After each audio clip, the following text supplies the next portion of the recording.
So, should we try and recreate our chat this morning? I don't think we'll see how we get on. So I think we started off by talking about kind of just the Barkley experience, really, and kind of how was it? And it kind of it's one of those things that's kind of surrounded in kind of myth. What's a myth? Let's try that again. Yeah, myth and legend, and kind of, you know, did you kind of get a sense of that when you arrived, and kind of how was it when you kind of rocked up at Frozen State? Yeah, no, I mean, I agree. It's kind of part of the kind of appeal of Barkley, I think, for those following it, is the kind of air of mystery around it, and I think that's partly kind of the reason that it has that is that it's very difficult to find out anything about it, and I guess that was the same for me. Like, going into it, I watched the various kind of the Netflix documentary, and I watched people's interviews from the past, and I read people's blogs. It's still hard to get a kind of concrete idea of what it's like, and I think until you actually run the course, it's very difficult to know what it's going to be like. But in terms of when I sort of rocked up at the campground, I mean, I was pretty nervous, but kind of excited as well. I felt like I'd done what I could training wise, like I'd really put in the hours, as many hours as I could, given that I have like a work full time and have small children. Yeah. But I still, so that kind of, from that point of view, I sort of I'd done my best. But there's this sort of big unknown, because there's so many unknowns in the race, like including the navigation and so on. But you go into it sort of knowing that the likelihood is you're going to fail, and that's kind of unlike any other race. Because in most races, I'd say for me anyway, for most races I would now approach and I'm trying to get the best possible time or finish in whatever. And generally I would be pretty confident I could finish it somehow. Like, even the spine going into it, I sort of felt like if I walk it, I can do it in a week. But the kind of unknown with the spine was, it was the first time I'd ever done a kind of non-stop race, and when you're kind of racing something like that and kind of cutting the sleep very fine, then you don't really know what's going to happen. So that was the kind of unknown there. But with Barkley, the likelihood is that you're not going to be able to do it. So that's, that that you're kind of at some point in the race very likely to come up against a wall where you can't go any further, or you're kind of you're out of time. So that's intimidating knowing that, but it's also kind of exciting. That's what makes it tantalising. So how do you get your head around that, going into something that in all likelihood the odds are stacked against you?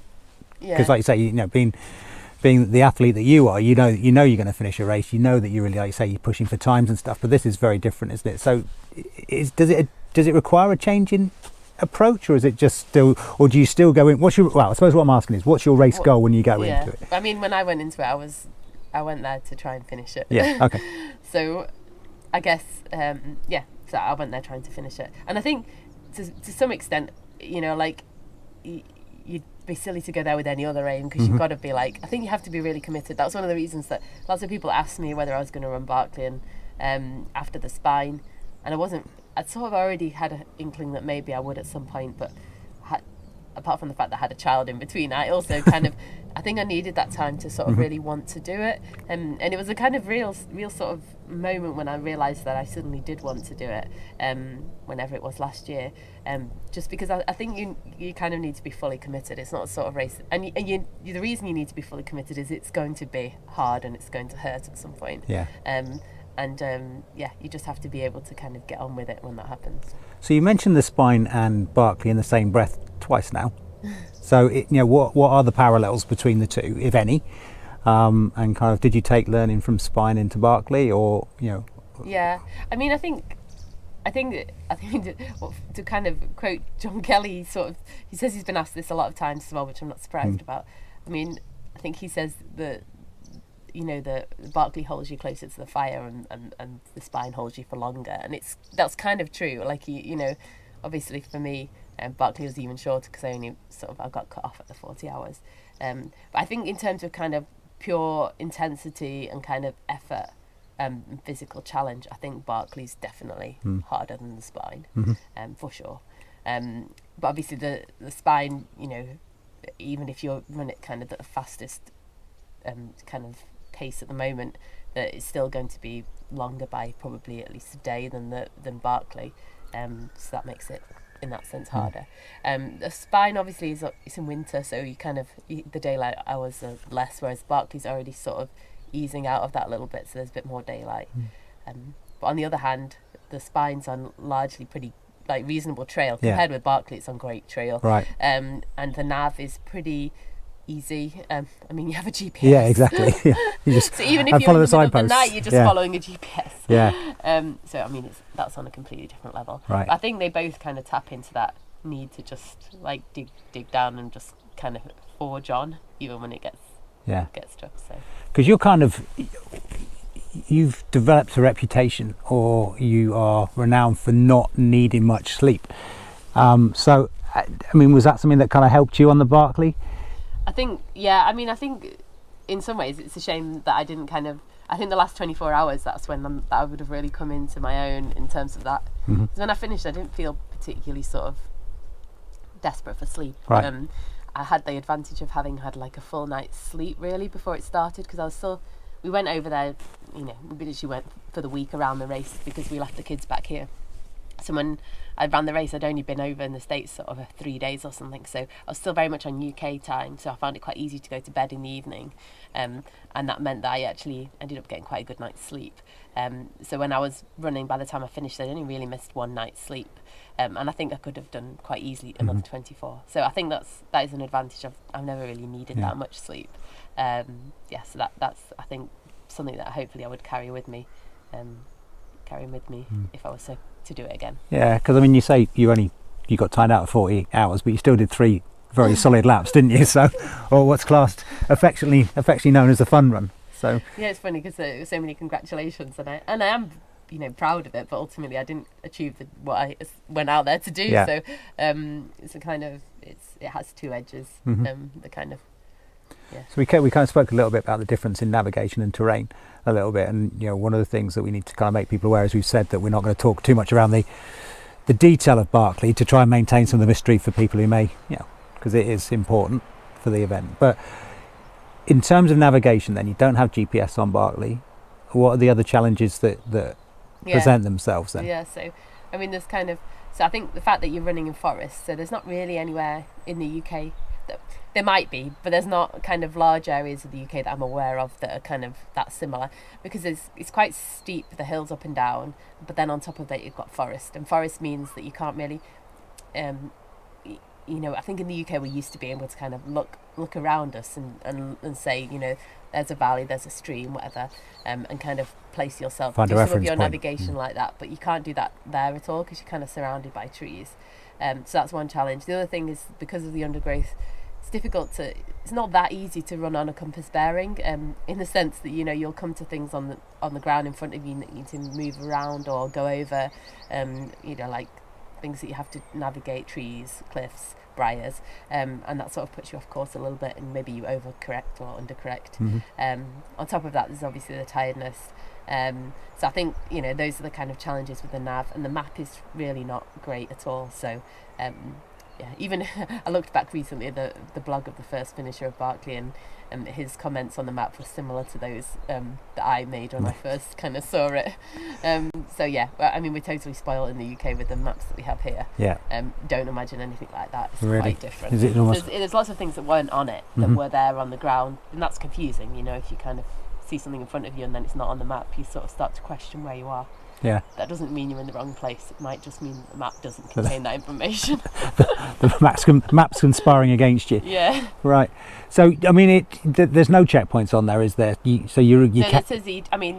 kind of, I guess your checkpoint is the book that you have to take a page from, and the only place you kind of really see anyone would be the fire tower, which where it comes depends on which way around you're going in the loop. And so supporters are allowed to be at the fire tower, but they're not allowed to go along the path either side of the fire tower at all, type thing, or at least along the race route. Anybody in the park has to stay on the path, and the rangers are pretty kind of strict in enforcing that, in the sense that they'll be like after you with a gun if you kind of step off the path. Right. And people are allowed to be at the fire tower supporting you, but they can't tell you anything. They can't tell you where you are in the position or anything like that. So you're locked and loaded with all your kit then? I mean, is there compulsory kit that you have to carry similar to events over here, or is it just like sort it out yourself and get on with it? No, it's not. There's no compulsory kit.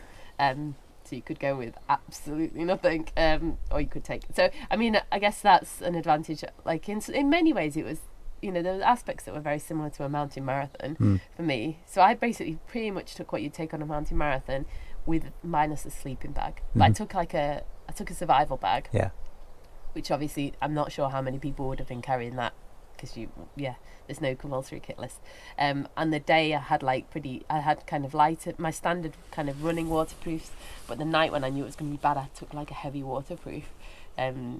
So I had like a proper hiking kind of jacket it was good. It kept me dry. Yeah. And I actually had I was wearing a long sleeve top. I had another thermal long sleeve top. I had a fleece with me, hat, dry gloves, waterproof gloves. I had a reasonable amount of kit. And I think it was really useful because, you know, it rained quite hard, and I think lots of people got cold because when you're kind of trying to navigate at night and you're not moving that fast. That's one of the things about the race, is that you're not actually moving very fast. Yeah. So you might be putting effort in when you're going uphill, and you can kind of keep moving in a straight line.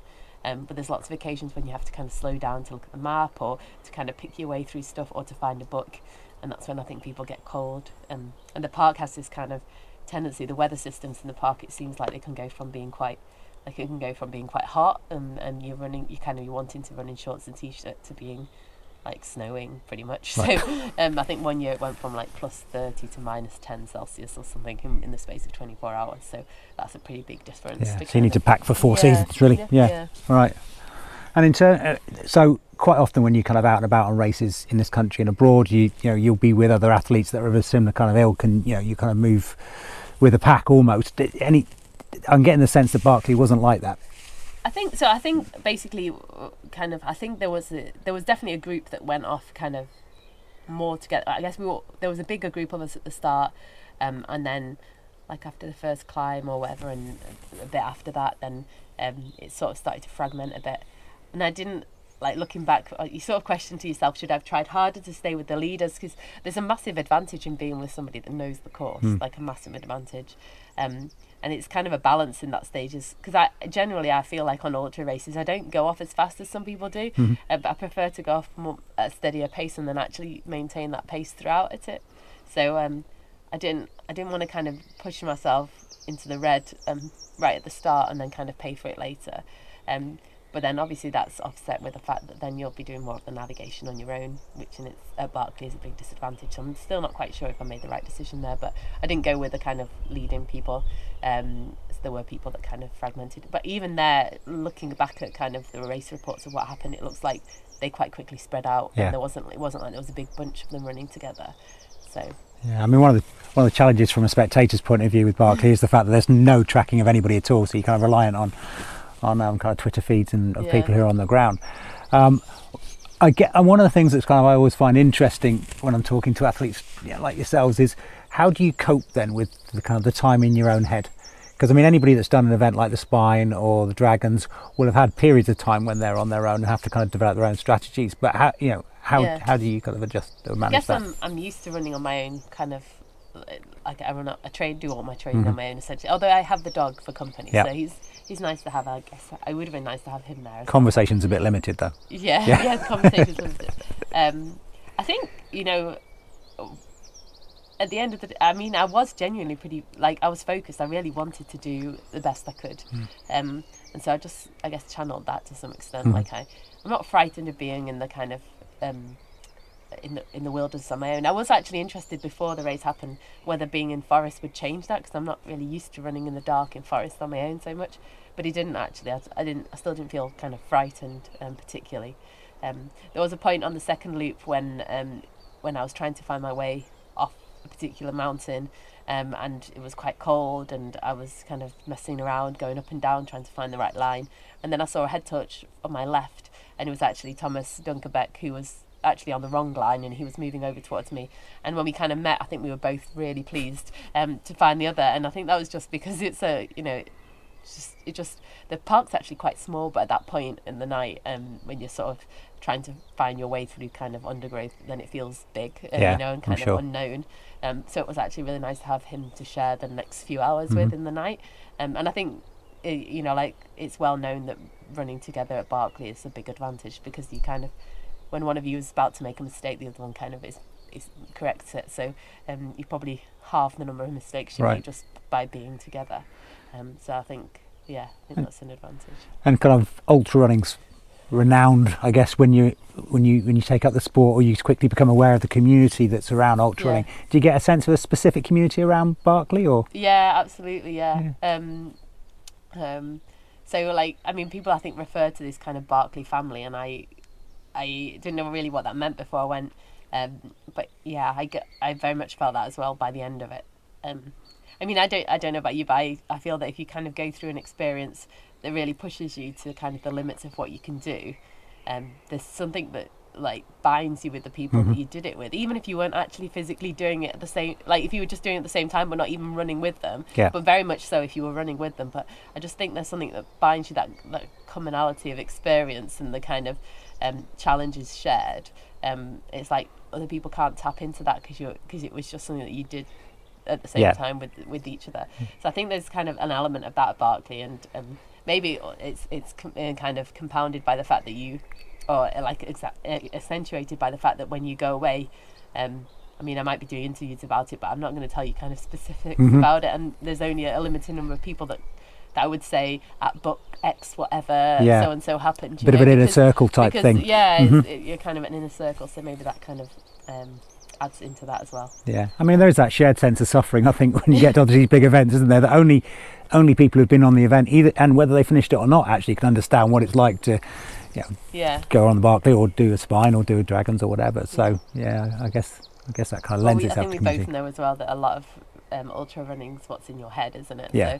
So I found that like with Barkley this time is that particularly sort of loop 3 where I started loop 3 and I thought I had comfortably enough time for it to get in for a fun run, but I was sort of still aiming at that point to kind of maybe finish 5 loops, even though I sort of felt it would be pretty tight.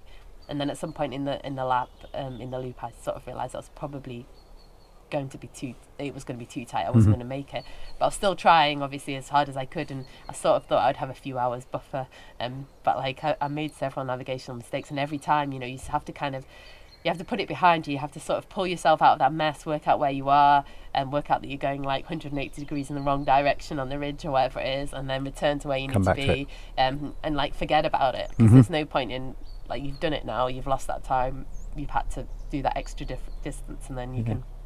I think Laz said to me at the end or something, coming back to do all 5 or something, and I was like, I think I better improve my nav first.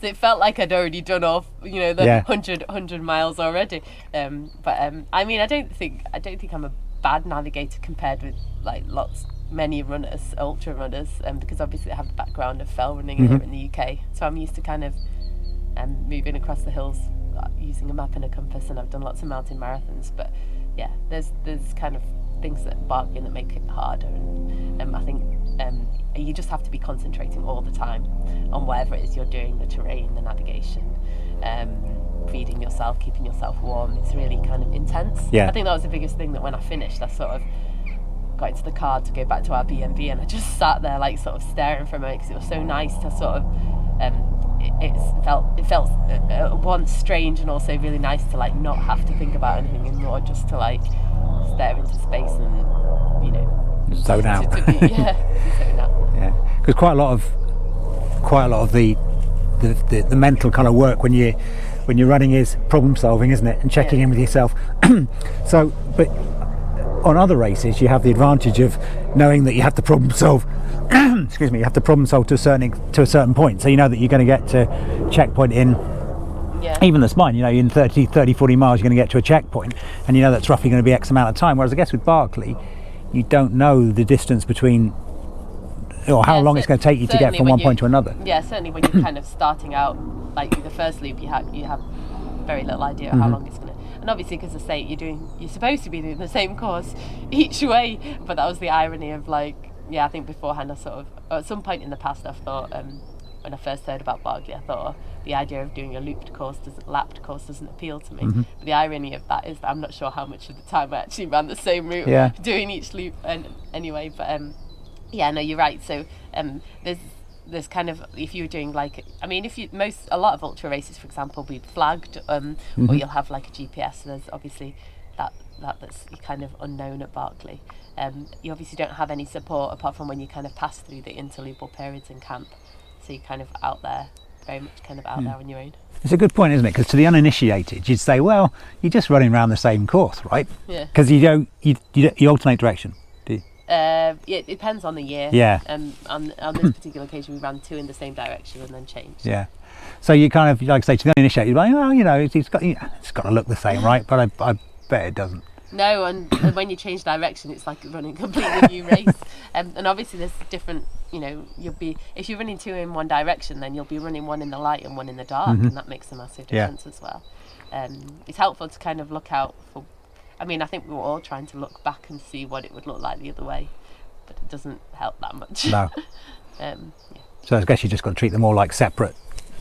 Yeah, and that's why it gets, in some ways, it might get easier in the sense that you've been around it before, but then it gets harder because you're getting tired and tending to make more mistakes. So, So we've spoken a bit about psychology and kind of how you need to adjust your mindset to get into this type of race and to get round. What are the other main challenges then, or what else has to go right for you to be able to finish a Barkley? I think the thing with Barkley is that I really think there's kind of like so many factors that feed into it, and one of them is the weather. So I think overall we actually had pretty good weather. Like we had good weather the first loop and had good weather the third loop. Just on the second loop it was bad, but it rained a lot. It wasn't that cold and it got a bit foggy, but I've heard it can be much worse fog. Right.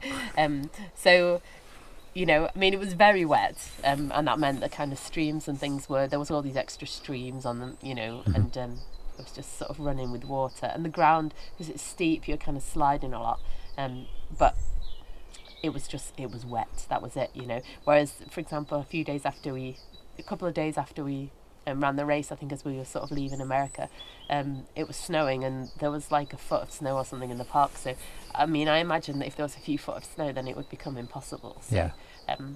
If I go back next year, you can do as much training as you like, but you can't prepare for you can't influence the weather. So yeah. We'll see.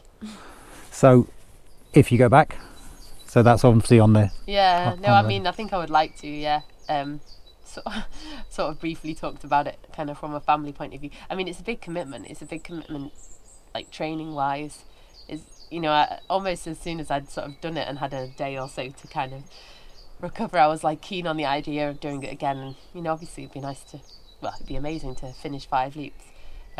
But it's like a family commitment, because much as I got up and did my long runs at 5 in the morning, I still wasn't back necessarily till 11 as the kind of event approached, and that's and every day I was training. Sometimes towards the end I was training twice a day, just doing an easy run in the evening as well. So kind of everybody has to be on board in terms of the family. So yeah, but that's currently the plan, I think. Okay, good. And talking about recovery, how did everything hold together? Yeah, no, it was all right. I got like the scratches and stuff. I only ran the first loop in 3/4 lengths, and after that I had either longs or longs and waterproofs on. I did get pretty scratched. I think I heard from someone beforehand, the briars aren't bad this year. I still got some scratches certainly. So I wouldn't be that keen to experience them in a bad year with shorts on, let's say. So I might kind of work out a kind of long sock combination possibly just for those worst bits. But the scratches went like really quickly. The body's amazing at healing. I had some pretty decent bruises, which like that. I was going to say I can see that from here. I'm not sure it comes up on camera. So that was wow. This is what now, like 2 weeks later or something. So that's even the bruises are almost gone. I have a bit of a dodgy knee because I've got a torn cruciate. I've got no cruciate ligament in my left knee from the age of 17. So that knee's not entirely keen on really unstable ground, but even that sort of seems to have come through it all right. So, I feel all right. All right, okay. Kind of previously we were talking about you had COVID before, or you tested positive for COVID before, so no residual effects of that kind of going through the race? No, I didn't think that they were particularly. Yeah, I guess you never know, but yeah, I think it's possible it did affect me to some extent, but I guess we'd know next year if I do it again. Yeah, you still did 3 laps, right? So Good stuff. Okay, Jasmin, look, I think we'll wrap it up there. Yeah. All right, but thank you ever so much. You're welcome. I'm really grateful for your time as always, and lovely to chat to you. Yeah. Are we going to see you out and about in the UK this year doing anything? So I'm doing the Yorkshire Three Peaks probably Great. which is in about a month's time. Yeah, And over then Easter is now. Then. End of April. Yes. And then I'm doing the Scottish Islands Peaks race with my brother. I managed to get us a boat.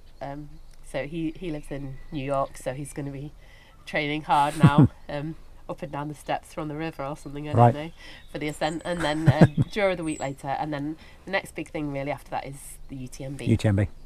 Yeah. So, Good stuff. So I'll be out there. Wonderful. Well, I'll be cheering you on. Okay, great. All right, Thank you very lovely. much. Jasmin, thank you ever so much. Once again, very great. I'll start again. Very grateful for your time. All right, Great, catch yeah, you it soon. was great to chat. Cheers. Thank you.